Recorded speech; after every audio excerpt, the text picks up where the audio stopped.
Olá, pessoal. Bom dia, boa tarde, boa noite. Estamos aqui novamente formando a nossa corrente interdimensional. E antes de mais nada, né, deixa eu pedir para vocês aí, caso gostem do nosso trabalho, para se inscrever, para curtir o nosso trabalho, né, compartilhar também. Não se esqueça também de deixar o like aí e comentar aqui na parte de baixo do nosso vídeo, caso o assunto seja relevante e interessante para você, tá bom? Um outro meio de entrar em contato com a gente é pelo e-mail adilsonresponde1@gmail.com. Hoje eu pretendo tratar de um assunto que eu particularmente julgo bastante interessante. E tem muito a ver com a gente, tem bastante a ver com a gente. Nós, seres humanos, ou seres viventes, de uma maneira geral, desde plantas, animais até os seres humanos, que é o assunto da nanotecnologia. Nanotecnologia. O que vem a ser nanotecnologia?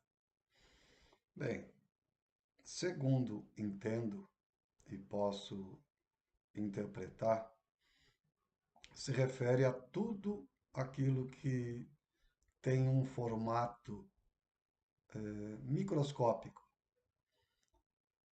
E isso a gente passeia desde vírus, bactérias, as nossas células, os nossos neurônios, ou seja, nós vamos passear por isso aí, mas antes vamos fazer um apanhado geral do que vem a ser essa situação que nós resolvemos aqui apresentar para vocês hoje como um assunto relevante, bastante relevante. Tá?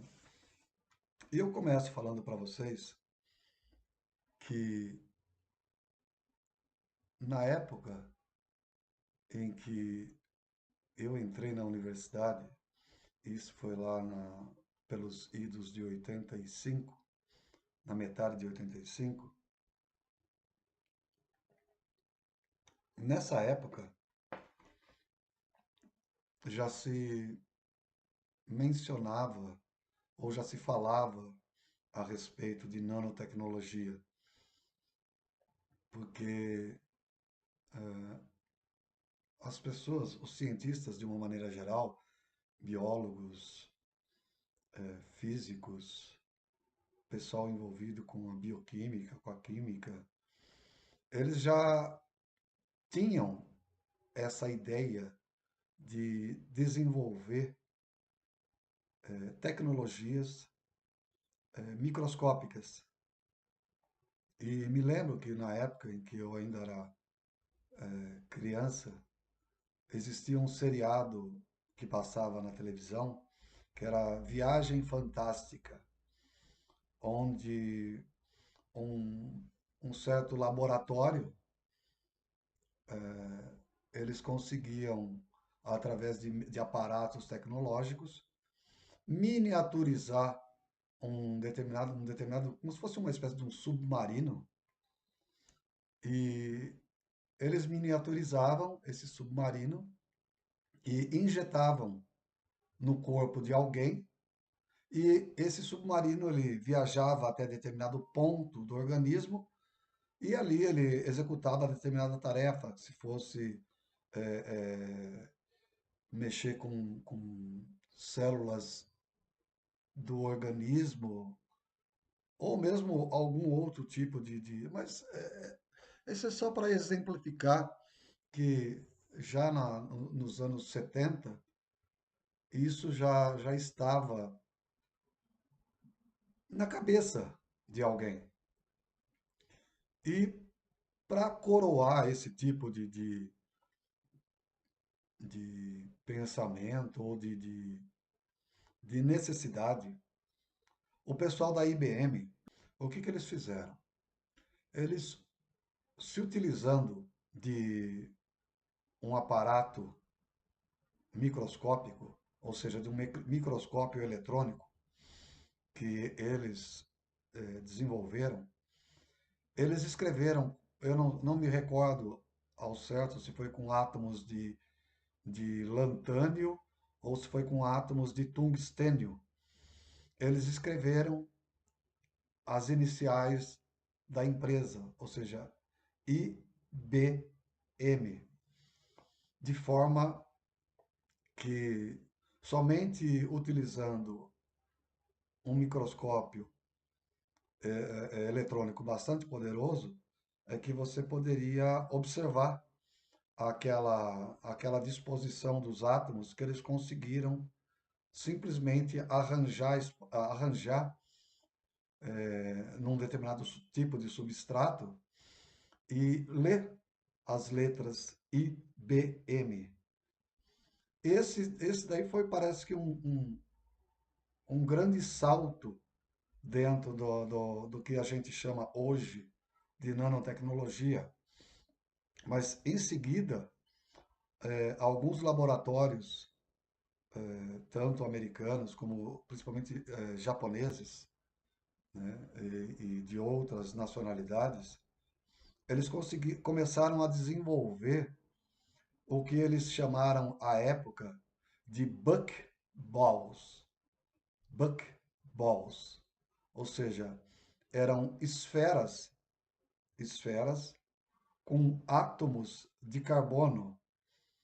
E até aquela época, não se sabia muito bem qual utilidade isso teria. Mas o fato é que deveria nos chamar a atenção, ou pelo menos a mim chama a atenção, é que nós seres humanos, começamos a mexer com átomos e dar determinados arranjos espaciais que em outras épocas isso seria impensável. Isso seria como se fosse é, é, é, ficção científica. E de fato, quando a gente olha para esse tipo de realização, vamos dizer assim, parece realmente que se trata de ficção científica, mas não é. Não é.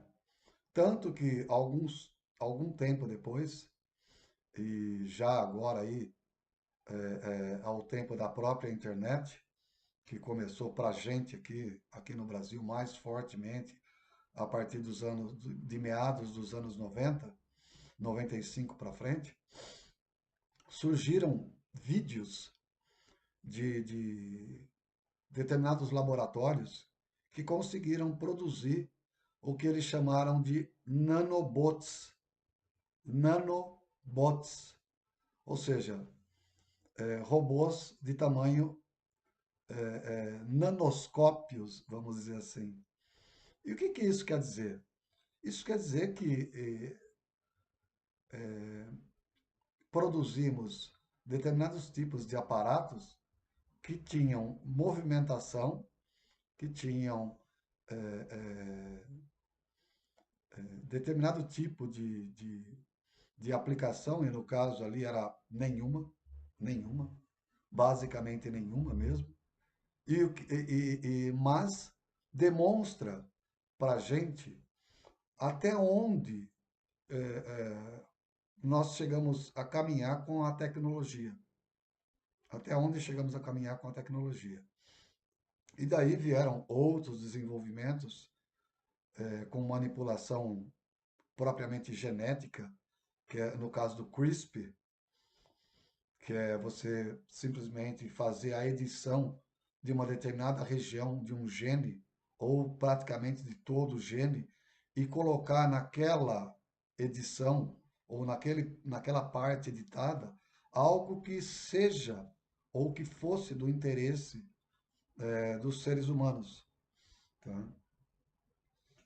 E aí, a gente olhando para a biologia em si, ou para a microbiologia, nós vemos vários tipos de criaturas, entre aspas, que existem na natureza e muitas delas coexistem conosco, no nosso corpo, vivendo numa espécie de simbiose com os seres humanos e outros animais, e mesmo vegetais, porque vegetais também têm doenças semelhantes àquelas que os seres humanos têm.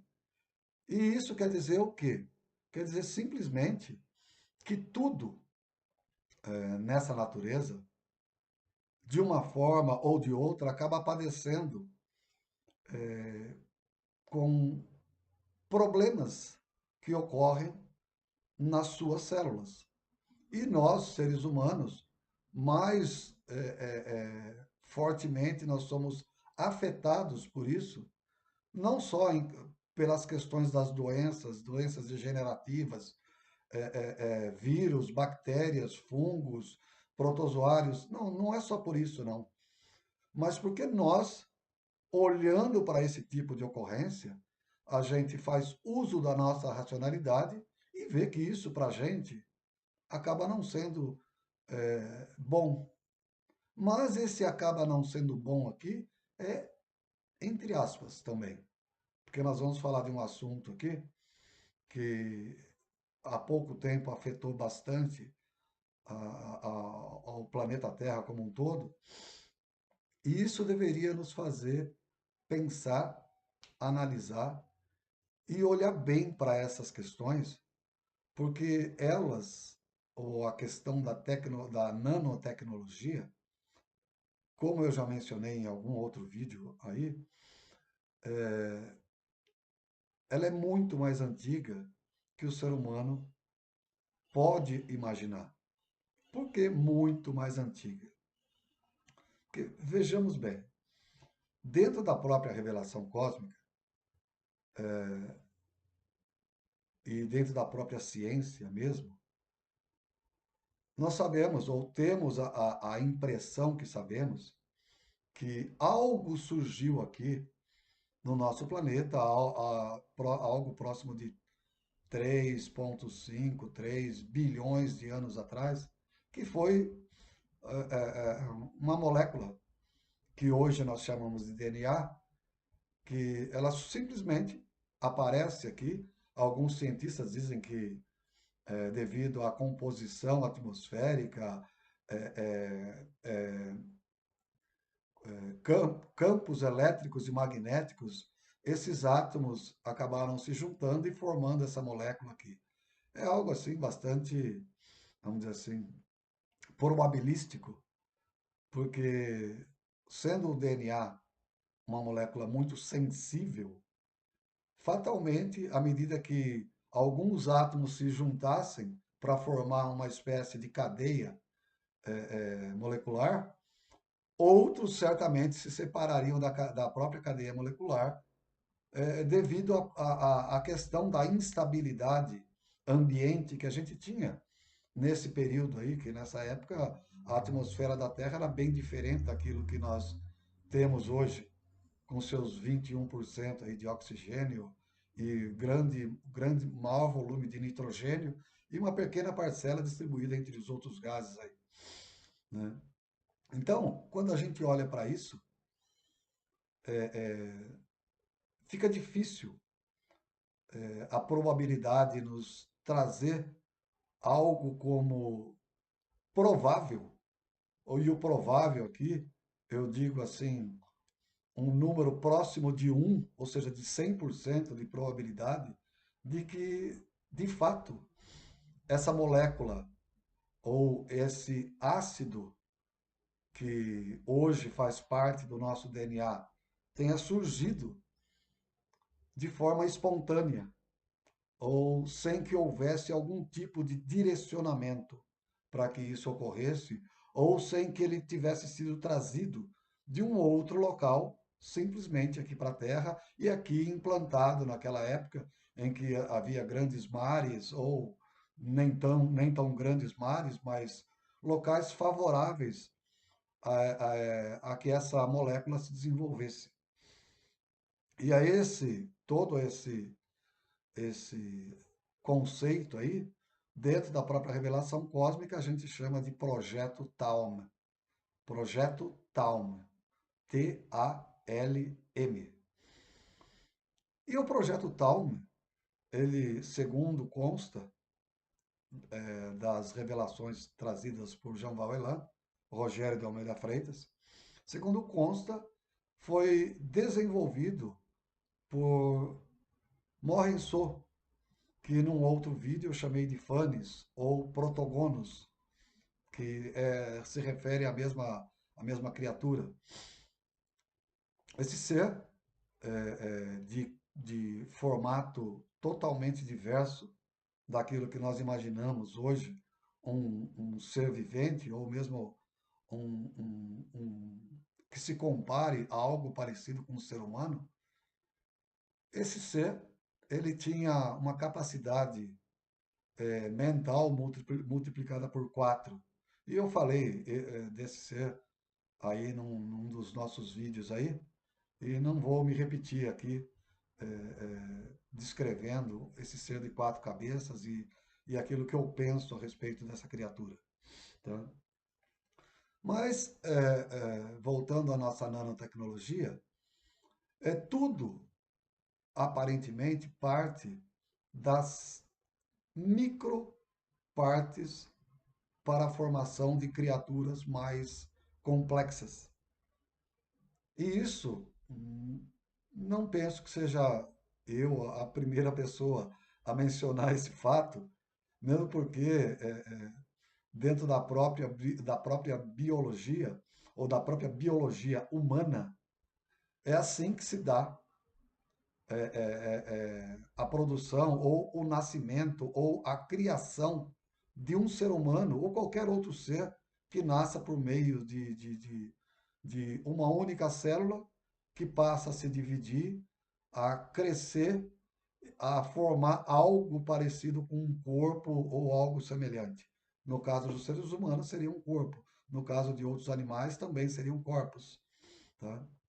Mas o fato é que, quando nós olhamos bem para essa situação, e, e ela deveria nos chamar bastante a atenção, os seres que mais nos chamam a atenção e que, por alguma razão, ainda não são consideradas formas de vida, os seres mais primitivos que nós temos são bactérias e vírus.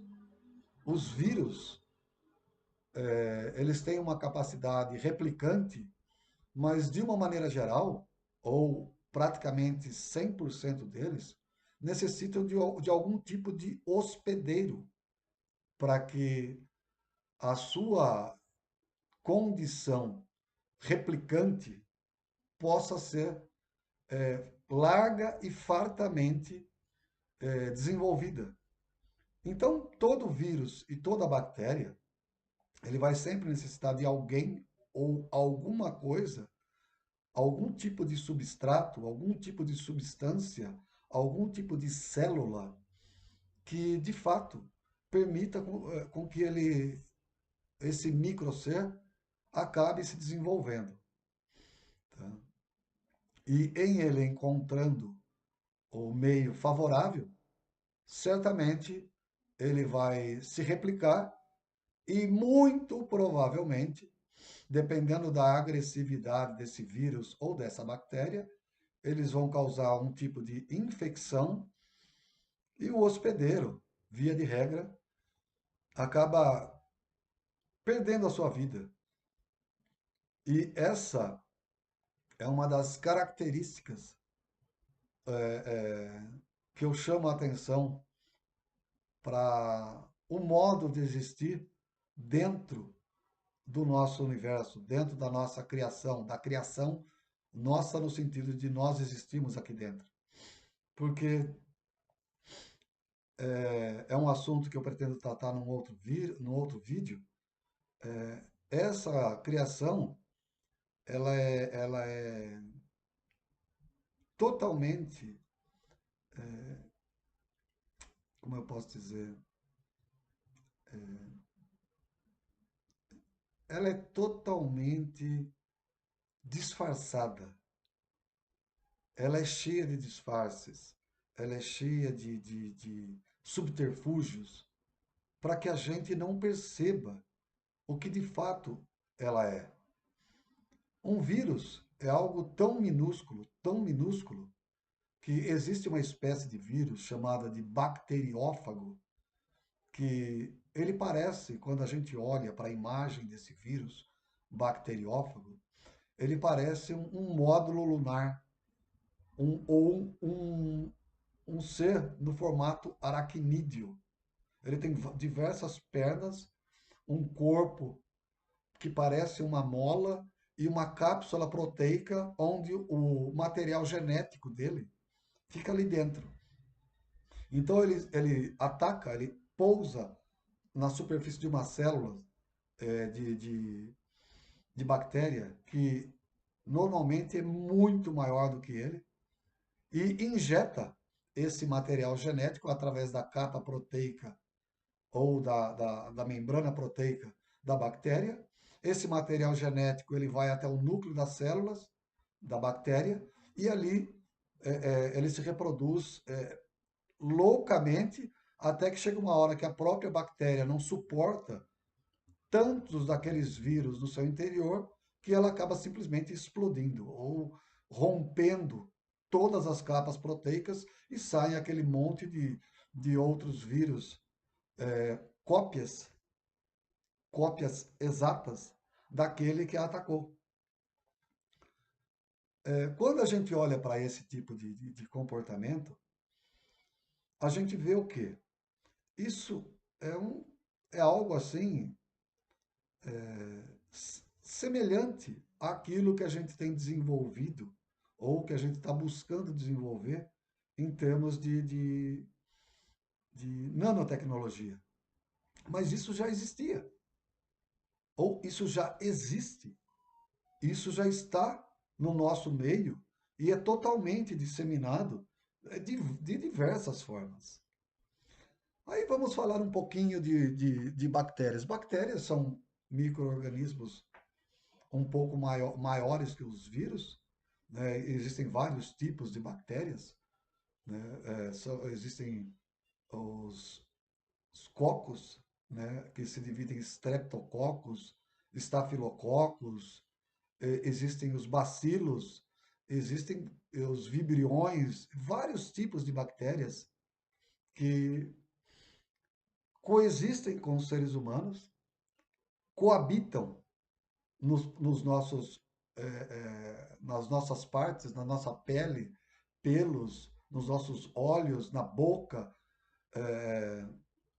nos intestinos, nas partes internas dos seres humanos. Tanto que existe vou fazer uma propaganda aqui gratuita, aquele, o Yakult, né? Que existe ali os bacilos Kazen-Shirota, ou algo semelhante a isso, né? Que são utilizados dentro desse tipo de tecnologia, de biotecnologia, para auxiliar nos processos de digestão e de assimilação de substâncias pelo nosso organismo, né? Então a gente vê, quando a gente olha, e se a gente tivesse uma visão microscópica para poder olhar a outra pessoa, a pessoa que a gente ama, né? Na hora de dar um beijo, de fazer um carinho, e a gente visse a quantidade de vírus e bactérias ah, é, que a gente toma contato, somente realmente com muito amor para a gente fazer é, carinhos, né, que normalmente os seres humanos fazem nos seus parceiros ou suas parceiras, né? E isso é algo que nos deveria chamar a atenção para essa questão da nanotecnologia. Porque, como eu já mencionei, e vou mencionar várias vezes durante o vídeo, essa é uma tecnologia que existe já há muito tempo, bem antes do ser humano existir, ao tempo dos dinossauros, ao tempo da grande explosão cambriana, isso já existia. Isso não é novidade. O que nós estamos fazendo ou buscando fazer hoje é reinventar, de acordo com as nossas necessidades, aquilo que já existe. Tentar modelar essa tecnologia para algo que venha a nos beneficiar. E como eu falei de vírus e bactérias, né, e mencionei também que nós já passamos por alguns tipos de problemas, principalmente aí nos anos 2019, 2020, 2021, né, que foi o problema aí que a gente entende como a pandemia do Covid. O Covid nada mais é do que um vírus, assim como o H1N1 e tantos outros vírus que afetam a, a, a, a saúde dos seres humanos, não só dos seres humanos, mas nós temos cães e gatos que, se não tiverem sido vacinados com contra alguns tipos de vírus e bactérias, eles simplesmente adoecem e a gente vê eles apodrecerem literalmente e definharem e morrerem na nossa frente sem que a gente possa fazer nada, tá? Então, diante disso, surgiu aí na época, e nós temos aí um, um, um largo calendário dentro do Sistema Único de Saúde, o SUS, um calendário vacinal que, em tese, todas as pessoas deveriam ter a sua carteirinha de vacina e se vacinar contra os mais variados tipos de doenças. E o que significa se vacinar contra os mais variados tipos de doença? Algumas pessoas não vão concordar comigo, isso não tem problema, tá? Não tem nenhum problema. Cada um é dono do seu próprio nariz e faz aquilo que bem entender com o seu corpo. E eu não estou aqui para dizer isso ou aquilo, faça isso ou faça aquilo, não. Eu só estou relatando algo para dar base para o vídeo que eu estou gravando, para o vídeo que eu estou fazendo. Então, se existe um calendário vacinal e a gente opta, né, por seguir esse calendário vacinal, a gente vai ter vários tipos de vacinas que são aplicados em crianças desde tenra idade, dos 2, 3 meses de vida, até a fase adulta aí, vários tipos de vacinas que podem ser utilizados. E para que eu me vacinaria? Para que serve esse tipo de coisa? Vejamos bem, aqui entra um outro tipo de tecnologia, café. Aqui entra um outro tipo de tecnologia que nós precisamos chamar a atenção.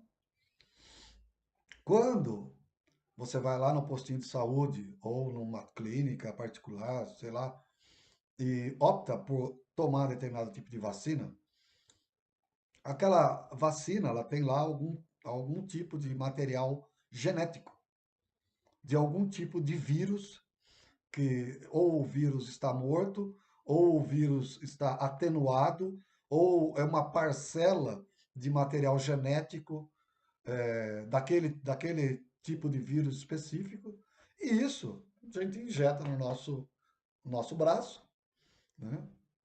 Ou como no caso da vacina de paralisia infantil, é com gotinha na boca das crianças, e esse vírus morto, atenuado ou parcela de vírus entra na nossa corrente sanguínea e provoca uma reação do nosso organismo. O que é esse provocar uma reação do nosso organismo? O nosso organismo, por alguma razão, por alguma razão, o sistema imunológico reconhece aquele, aquela parcela do vírus ou o vírus como algo nocivo ao corpo e tenta encontrar uma solução para combater uma provável invasão que ele está sofrendo. Tá? E isso provoca no nosso corpo, nas nossas células, como se fosse alguém que estivesse ali dentro das células, um alguém, aqui é maneira figurada, que registra exatamente o tipo de invasão que o corpo está sofrendo. E registra exatamente a composição química daquela invasão e o que foi elaborado em termos de substância para combater aquele vírus ou aquela bactéria. Normalmente são vírus, que são mais nocivos para os seres humanos. E isso fica registrado lá nas células, porque caso ocorra uma invasão ou uma tentativa de invasão posterior, por alguma razão, por algum vírus que tenha aquele tipo de composição ou algo que seja semelhante, o organismo sabe de onde partir para poder gerar substâncias ou mesmo células que tenham a capacidade de combater aquele patógeno, ou aquele vírus, ou aquela bactéria, aquele protozoário, ou sabe-se lá o que está tentando invadir o organismo. E o que isso tem a ver com tecnologia ou nanotecnologia? Tem tudo a ver, porque isso ocorre à revelia da nossa consciência. Nós não sabemos que isso está ocorrendo dentro do nosso organismo e como é que isso está ocorrendo e como é que o nosso organismo está reagindo. Ou seja, nós somos um eu que domina somente parcialmente o nosso organismo. Que existem outros eus menores, que são as nossas células, que têm a propriedade de gerenciar esse tipo de comportamento delas mesmas para que elas produzam algo em benefício do conjunto que nós somos de células que em uma de suas palestras, ou em várias de suas palestras, Jean Vauelan nos menciona como Frankensteins sem costuras.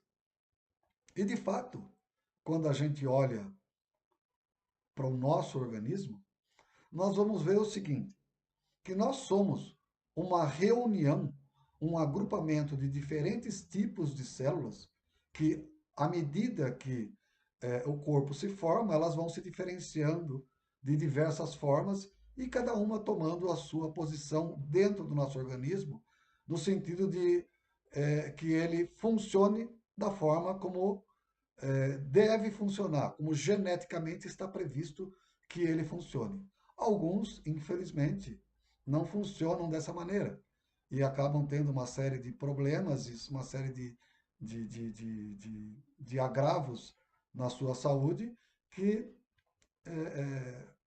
fatalmente acaba levando, às vezes, ainda jovem, criança, jovem ou adolescente, a falecer, a perder o seu corpo físico. E isso é próprio de uma espécie que ainda está em processo de evolução e de aperfeiçoamento e de melhoria, tá? Mas vamos falar de algo que, para muitas pessoas, isso talvez não seja tão claro, né? Quando um casal, não necessariamente casal, tá? E aqui eu só estou usando por força de expressão, mas quando alguém decide pela, por ter um filho, né? Normalmente é um casal, um homem e uma mulher, eles transam, tá? E durante o processo de relação sexual, se a mulher estiver em sua época fértil, os ovários dela vão ter expelido ali um óvulo, vamos chamar de óvulo, né? Na verdade, ele tem outras denominações, tem outra denominação, que se desloca em direção a trompa de Falópio e ele vai se deslocando lentamente na trompa e se ele não for fecundado, ele simplesmente perde a sua função, ou é absorvido pelo organismo e segue a vida.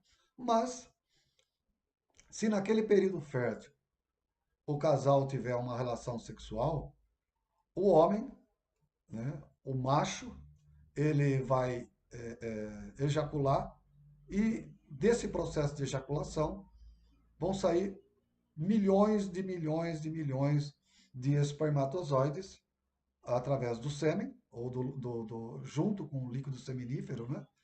E esses espermatozoides, eles têm uma capacidade interessante. Quando ele é colocado, ou ele é disposto, vamos falar assim, dentro do corpo feminino, e o corpo feminino, por estar em sua época fértil, ele segrega determinados tipos de substâncias que alteram vamos dizer assim, os campos elétricos e magnéticos dentro do organismo feminino e os espermatozoides, ao tomarem contato com aquela mucosa ou com aquela substância ali, eles simplesmente eles saem de dentro da bolsa seminífera do homem num estado como se fosse um girino. Mas a hora que ele toma contato com aquela substância ou com aquela variação de campo elétrico, variação química que ocorre no corpo feminino, algo absurdo começa a ocorrer com aquele que eu chamo de nanobot, um nanobot masculino ou de origem do corpo masculino.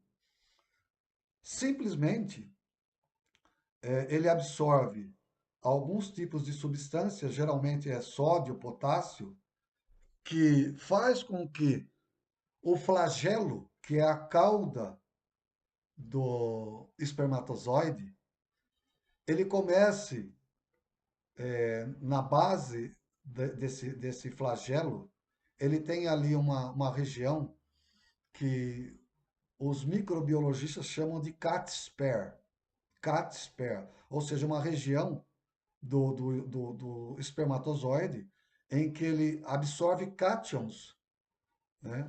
Ou sódio, potássio. Eu não me recordo agora, porque eu não tenho como mostrar aqui para vocês, que eu estou gravando direto no meu computador. Ele absorve essas substâncias e ao ele absorver essas substâncias, entram nessa região do começo do flagelo e ali existe uma bateria de mitocôndrias que são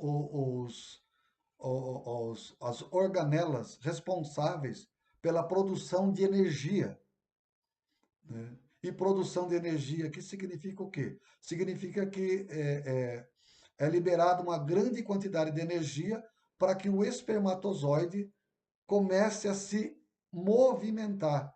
Então ele começa a formar aquela região do Catsper, dessa região do flagelo, da base do flagelo, ela é como se os cátions entrassem de forma circular e as mitocôndrias começam a funcionar e produzir energia de forma circular. E o flagelo começa a se movimentar também de forma circular.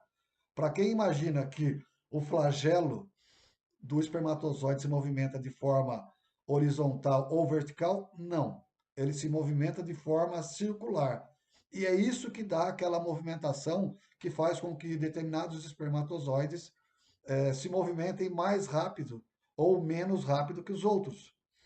Às vezes alguns têm algum tipo de deficiência, deficiência formativa, mesmo porque nós, como seres puramente orgânicos, a gente não tem como gerenciar esse tipo de formação. Mas aqueles que são, entre aspas, mais aptos, vão tomar a frente e vão lá chegar até onde se encontra o óvulo ou oócito, como normalmente é chamado, vai acoplar a sua, a sua frente, que também ela tem determinados tipos de proteínas e substâncias, que ele rompe essa capa proteica do espermatozoide e começa a perfurar aquela substância externa do oócito ou óvulo, tanto faz. Aí cada um pode chamar como bem entender. E aí o que acontece? Quando ele consegue perfurar e romper a parte interna, ele simplesmente joga aquele material genético em direção ao núcleo. A parte externa do óvulo, agora já óvulo fecundado, se torna impermeável aos outros espermatozoides e ali ocorre a união dos cromossomos, dos 23 cromossomos do oócito ou do óvulo com os 23 cromossomos do espermatozoide. E aí formam aqueles 23 pares de cromossomos que são as nossas células, ou que são constituintes das nossas células, do núcleo das nossas células. Né? E aí o que acontece? Simplesmente a gente olha para isso e fala: nossa, a biologia é linda, ela é maravilhosa. Mas não é só biologia, não é só biologia. Porque isso é um tipo, uma espécie. Tanto o espermatozoide como o próprio óvulo é uma espécie de nanotecnologia. Segundo aquilo, a forma como eu olho e como eu penso. Não quer dizer que eu esteja certo, porque eu não estou propagando verdade nenhuma aqui, não. Tá? Vamos tirar isso da cabeça. Simplesmente observem. Vão vocês, observem aquilo que acontece, analisem, façam um paralelo com aquilo que eu estou falando de nanotecnologia e vejam se tem fundamento ou não aquilo que eu digo, ou aquilo que eu estou dizendo aqui. Tá? E isso faz com que ocorra o quê? Aquilo que eu mencionei agora há pouco. Simplesmente as células elas começam a se formar, formam uma célula, de repente essa célula acaba se dividindo em duas, que acaba se dividindo em quatro, né, em oito, em 16 e assim sucessivamente. E acaba formando o quê? Aquilo que, que são as diversas fases da formação, no caso aqui, do organismo humano. Né? Que a biologia divide em blástula, gástula, mórula, neurula e uma série de outras divisões e subdivisões para poder diferenciar uma fase de divisão celular da outra. Tá? E tudo isso, quando a gente vai perceber, ele forma ali um pequeno, um pequeno ser, um pequeno corpo, e esse corpo ele passa por diversas fases, que eu também já mencionei aqui em um outro vídeo. O ser humano ele apresenta como se fossem guelras, como se fosse um corpo reptiliano, ou seja, tem vários tipos de formatos de ave, tanto que um embrião humano, em determinadas fases, não se diferencia de um embrião de uma galinha, de uma ave, ou de qualquer ave, ou de algum outro tipo de ser que tenha o mesmo tipo de conformação, ou seja, que parte de um óvulo e um espermatozoide para formar um ser vivo. Então, quando eu olho para tudo isso e consigo fazer uma análise mais profunda, eu vejo que isso não é algo que, a biologia, a evolução levou para isso. Pô, peraí, cara, você falar que de um tipo de ácido que foi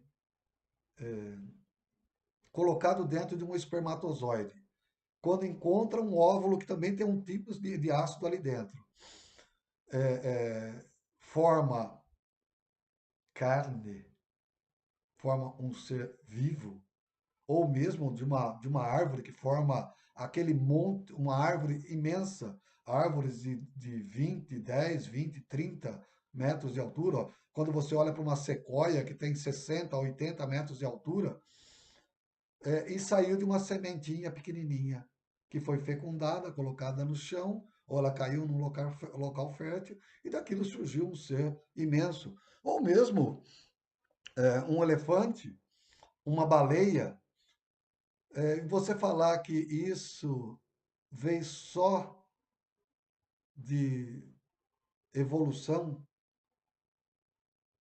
eu acredito na evolução. Eu acredito na evolução. Mas parece, ao que me consta como criatura que faz algumas análises e lê sobre nanotecnologia, lê sobre neurologia, sobre biologia, sobre várias coisas, parece que não é algo assim tão simplório como você olhar para um jogo de dados e dizer aquela probabilidade de surgir isso ou aquilo foi maior. Por isso que isso aqui saiu dessa maneira, né? É como também quando a gente fala de campos morfogenéticos, que isso vai ser assunto de um outro vídeo nosso mais para frente, e um vídeo que provavelmente vai demorar bastante tempo, como esse aqui deve demorar aí pouco mais de uma hora para a gente poder concluir a nossa linha de raciocínio. Então, quando a gente olha para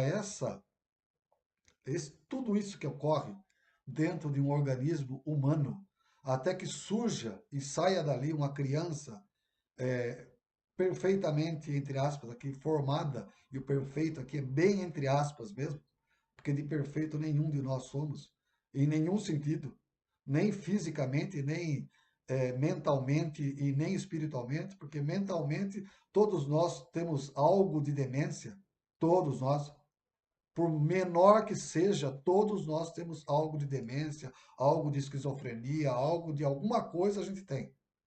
Algo de autismo, todos nós temos, tá? Não se pense perfeito e mentalmente estável, porque ninguém, não existe ninguém aqui abaixo desse céu aqui, ou nessa terra que seja essa perfeição. Não, não existe. E nem existiu, nem existiu, nem existiu. E vai demorar muito ainda para que nós possamos dizer que nós temos aí algum tipo de grau de perfeição, entre aspas, pelo menos biológica. Porque mental e espiritual, esquece. Estamos longe disso aí. Tá? Aí quando a gente começa a olhar para um ser humano já formado, a gente vê que ele tem diversos tipos de células. Pelo menos mais de 2 centenas de tipos de células que formam o nosso organismo. Tem células da parte superior da pele, da parte logo abaixo da pele, da parte muscular, da parte de tendão, da parte de nervos, da parte de pelos, da parte óptica, da parte. Ou seja, temos inúmeros tipos de células que formam o nosso organismo. E tudo estava ali, encapsulado, dentro de cada um daqueles 23 cromossomos que em se unido formaram os 23 pares de cromossomos, que são 46, né, do ser humano, obviamente, que sem contar as questões de síndrome de Down, que aí você tem um cromossomo a mais em cada, ou seja, são 40 se não me engano, 48 cromossomos, quem tem síndrome de Down. Isso é uma falha genética, uma falha na produção daquele espermatozoide ou daquele óvulo que redundou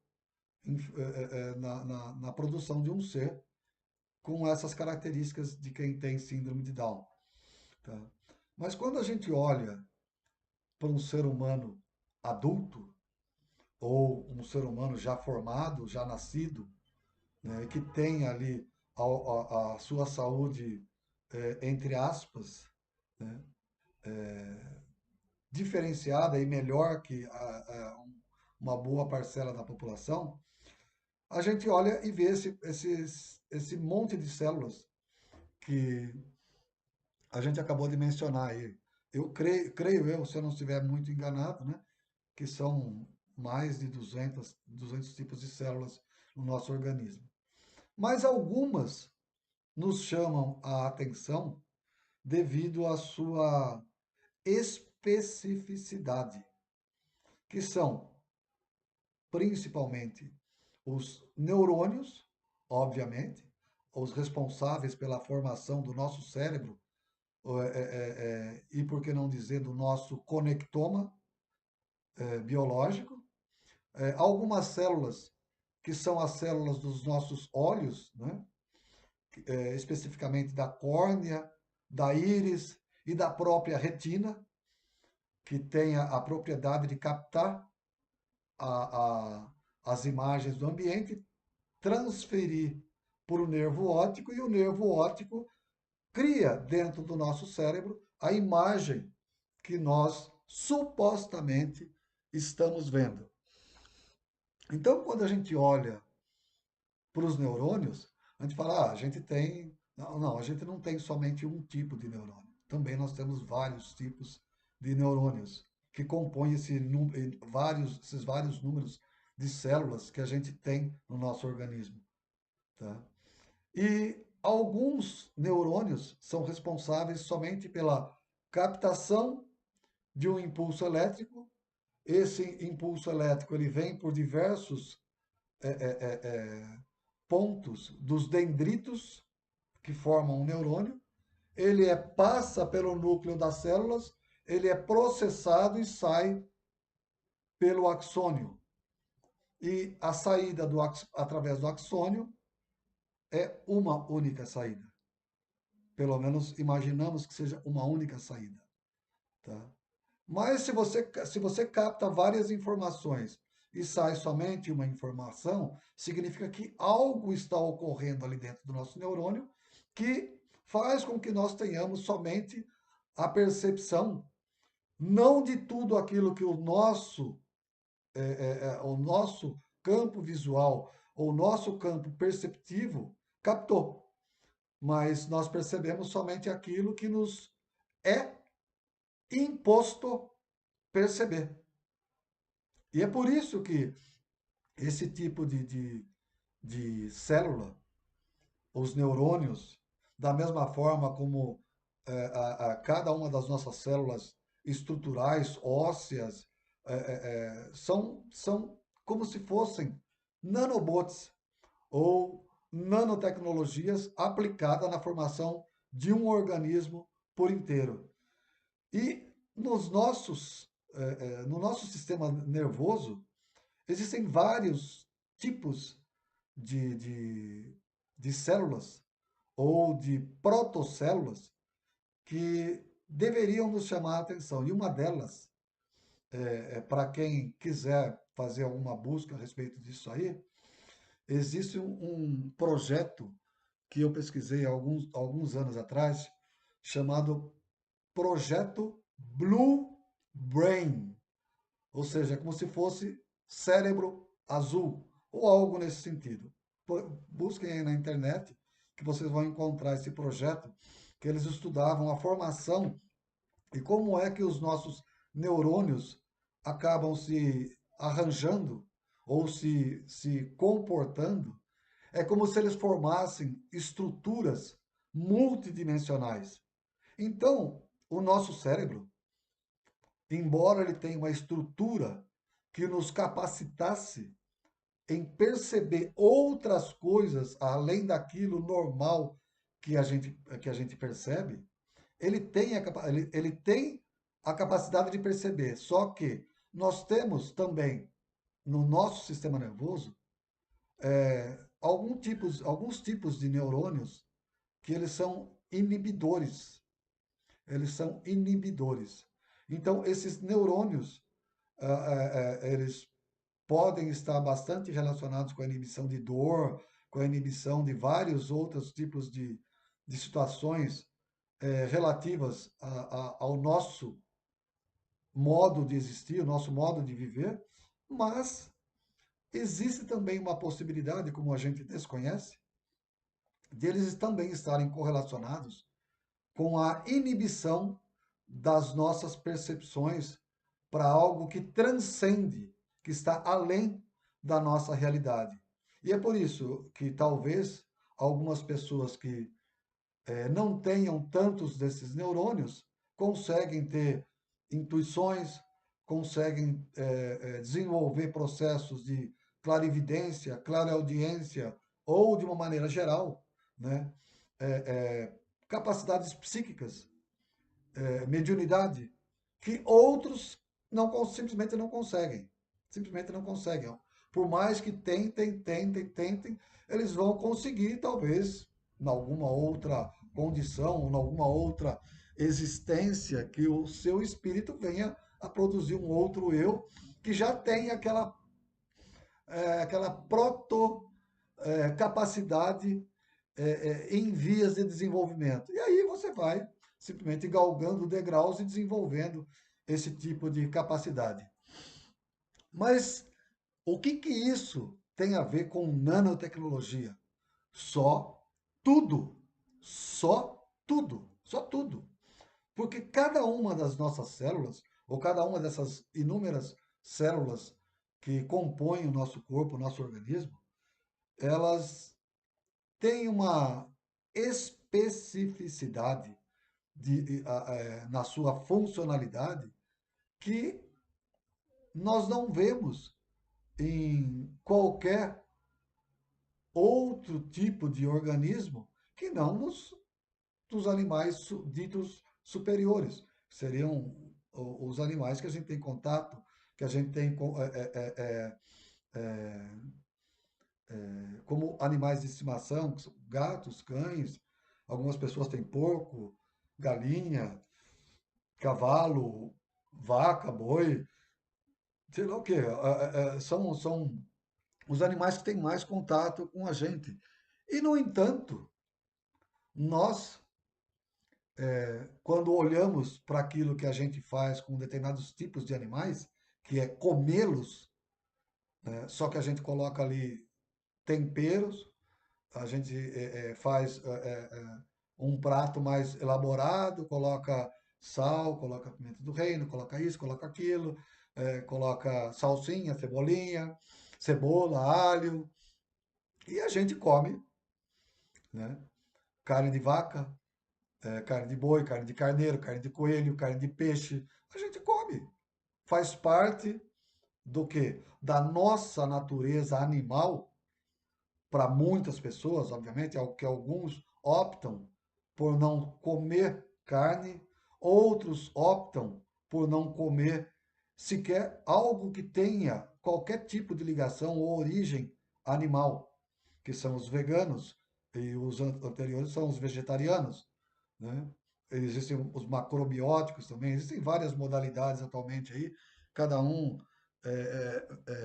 tendo a sua opção por agir ou tentar não agir com relação aos animais que nos cercam da melhor forma possível, né? E isso, quando a gente olha para esse tipo de comportamento, para esse tipo de atitude nossa, ou da grande massa dos seres humanos, para com os animais que nos cercam, né, a gente deveria se perguntar por que que isso é assim. Por que que nós precisamos comer carne de animais? Não vou entrar aqui no mérito da questão, se cada um é bem. Infelizmente, eu também como carne, nada. Óbvio que eu faço as minhas análises dentro daquilo que me cabe, dentro daquilo que a minha capacidade me permite, mas olhando para isso aí, e para uma ou duas ou três ou quatro palestras feitas pelo Rogério, em que ele fala de seres da mitologia hindu, chamados de Rakshasas, os Rakshasas, eram seres que, via de regra, se alimentavam também de outros seres. E segundo Rogério, e aquilo que ele propaga dentro da própria revelação cósmica, esses seres, eles foram produzidos e idealizados para provar da carne de seres viventes e em eles provando da carne de seres viventes, eles poderem fazer a leitura genética desses seres, a leitura da composição química desses seres e, buscar compreender por que um leão age como um leão, um cachorro age como um cachorro e que um ser humano age como um ser humano. Mesmo porque alguns seres humanos, não tão longe no passado, se alimentavam de outros seres humanos. Os seus inimigos, algumas tribos, mesmo aqui dentro do Brasil, em outros locais fora, longe do Brasil, quando uma tribo atacava uma outra tribo, eles matavam determinados inimigos, eles simplesmente comiam as partes daqueles inimigos, a carne, comiam o tutano e muitos comiam o cérebro, porque eles acreditavam que estavam absorvendo a energia ou a força, ou sabe-se lá o que, daqueles seres que eles haviam vencido. Né? Agora, comparando rakshasas, tribos canibais, os seres humanos de hoje, eu me coloco nesse papel. Por que nós comemos carne? Será que nós precisamos absorver algo desses seres que nós já não temos? O que nós absorvemos deles?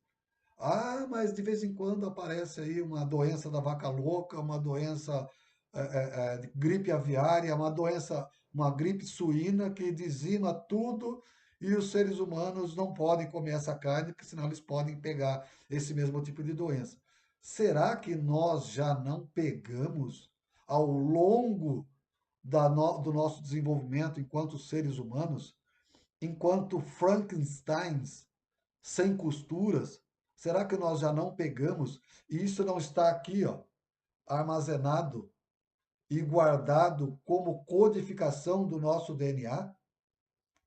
Será que isso realmente já não ocorreu e por alguma razão algumas pessoas são imunes ou pelo menos são resistentes a determinados tipos de doenças, determinados tipos de vírus, de bactérias? E isso nos permite tomar contato com esses vírus e bactérias, como foi o caso de muitas pessoas ao longo dessa pandemia da Covid-19, que eram não imunes, mas não havia manifestação. Às vezes a pessoa apresentava ali uma ou outra dorzinha de cabeça e simplesmente mais nada de reação. Enquanto que para outras, a reação ao vírus era gravíssima e poderia, como levou é, é, aqui no próprio Brasil, algo próximo de 800 mil pessoas ou mais, pelos números oficiais, à morte. Então, para essas pessoas, principalmente os idosos, que são os mais frágeis, né, crianças e pessoas que tinham algum tipo de problema de saúde já, para essas pessoas esse vírus foi fatal. Né? Então, será que, de fato, quando a gente absorve determinados tipos de substâncias ou toma contato com determinados tipos de vírus e bactérias, isso de fato é ruim ou é muito ruim para os seres humanos? Penso eu que não. Porque na nossa genética, ou na nossa, se alguém preferir, na nossa epigenética, né? Nós damos conformidade a determinados tipos de substâncias dentro das nossas células que nos permite passar por determinados tipos de contaminação ou de infecção sem a menor percepção daquilo que de fato para outras pessoas é gravíssimo, né? E muito grave, tanto que leva à própria morte.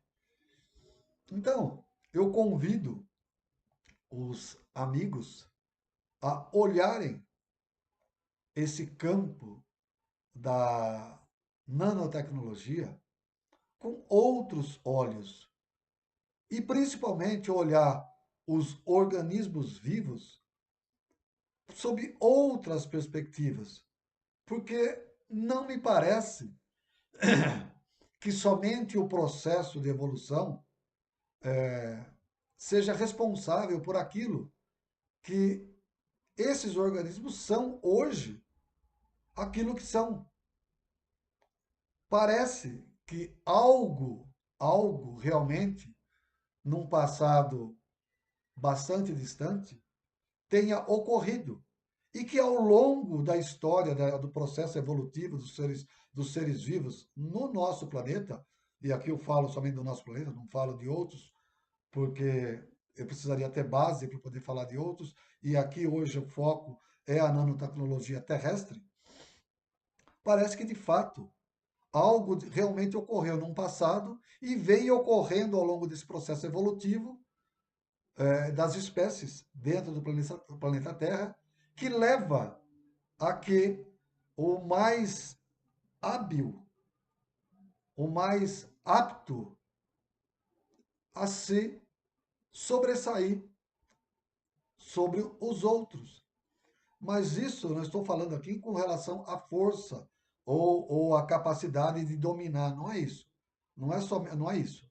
Isso tem a ver com a genética também. Mas estou falando com relação à capacidade de superar infecções provocadas por micro-organismos, por nanobots que foram, que também sofrem esse processo de evolução.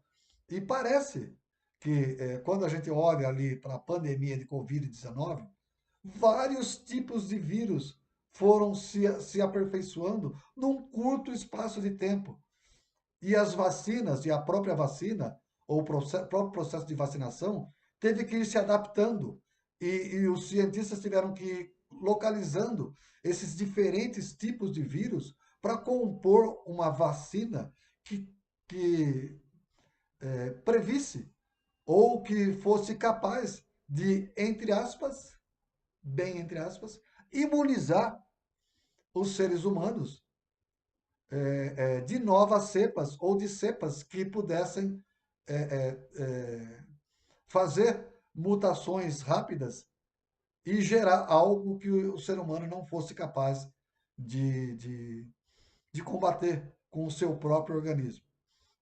Então, olhando por esse lado aqui, as vacinas, de uma maneira geral, eu penso que são algo bom, algo fantástico, algo que não vai transformar ninguém em jacaré, em crocodilo, em reptiliano ou em algo semelhante a isso. Não.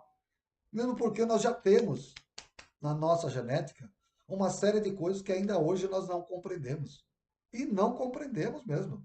Porque nós chegamos ao ponto de desenvolver nanobots, mas olhando para a nossa genética, e aqui eu falo que já existem vários medicamentos criados especificamente para determinados tipos de doenças genéticas, né? Só que são medicamentos ridícula e absurdamente caros, visto que são desenvolvidos para aquele tipo, para aquele ser humano, para aquele tipo específico de doença. E não cabe que um ser humano que tenha um outro ser humano que tenha o mesmo tipo de doença, não cabe. Não dá para você usar a mesma medicação. Não dá. Por quê? Porque a genética é diferente. A disposição das nossas bases nitrogenadas ao longo das nossas cadeias de DNA são totalmente diferentes. um ser humano é diferente do outro, né? E mesmo que fossem gêmeos, tanto que nós temos gêmeos com comportamentos bem diferentes. Você vai falar, não, mas a genética é idêntica.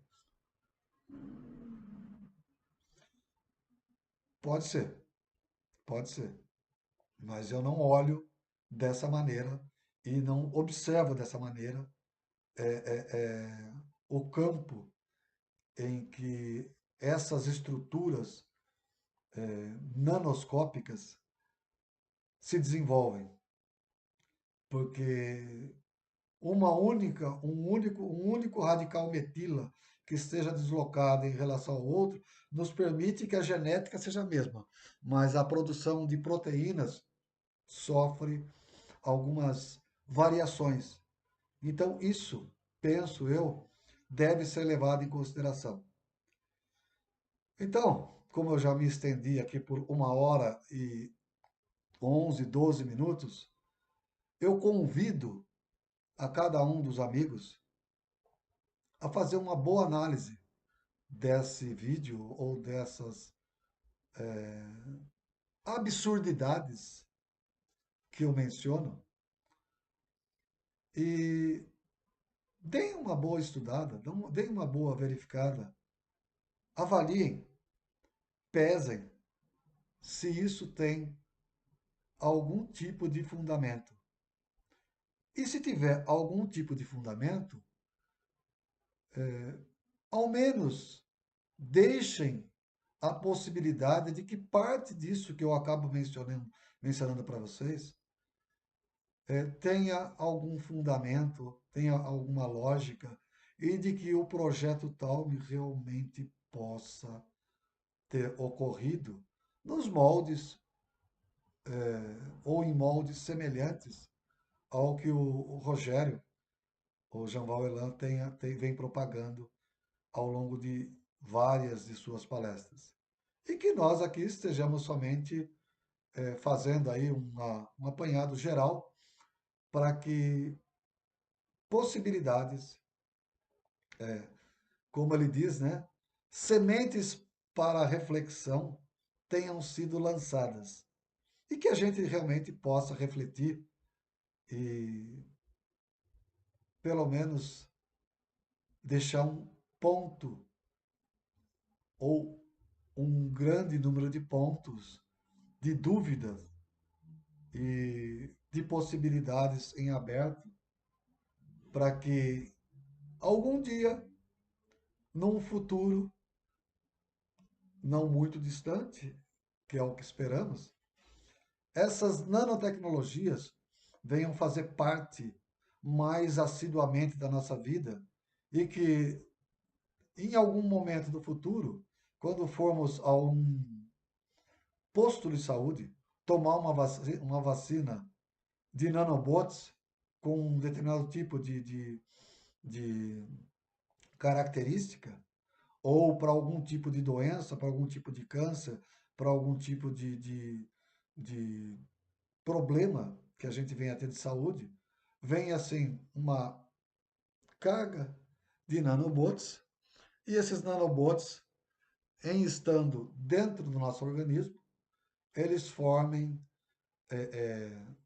um agrupamento e vão tomar as ações para as quais eles foram programados para tomar.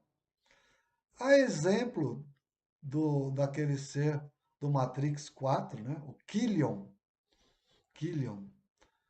que ele era formado por nanobots, e quando ele se juntava aquele monte de nanobots para formar aquele corpo semelhante ao corpo humano, ele adquiria uma racionalidade, se não superior, pelo menos iguais às que os seres humanos daquele tempo, ou do vídeo, do filme, né, têm, ou viriam a ter, ou terão num futuro em que a nanotecnologia não só deve melhorar a nossa questão genética e a longevidade dos seres humanos, mas também em formando uma rede neural tão ou maior que os nossos próprios neurônios, venham a aumentar a nossa capacidade de processamento de dados, de imagens, de informações que nos permitam ver além dessa realidade que passa por um processo de mimetismo e existe uma outra palavra também, não só o mimetismo, mas que não nos permite ver além daquilo que o nosso cérebro foi programado para ver, para decodificar de informações. Então, eu deixo aqui aos amigos essas possibilidades quase que premonitórias para que a gente faça uma boa análise daquilo que é o nosso modo de ser e o nosso modo de existir. Tá bom? Um grande abraço a todos, né? E volto a fazer o pedido, caso tenha sido relevante para você esse tipo de assunto, que deixe aí o seu like, né? Se inscreva, compartilhe, curta o nosso vídeo, né? E não se esqueça de comentar aí embaixo e caso seja interessante, mande um e-mail para a gente, para o e-mail adilsonresponde1@gmail.com, né, que na medida do possível nós vamos separar as perguntas que forem feitas e responder aqui na forma de um vídeo, né, que seja relevante para a pergunta e para o perguntador em relação a essas questões que o perguntado vai buscar responder. Tá bom? Um forte abraço e muita paz para todos aí.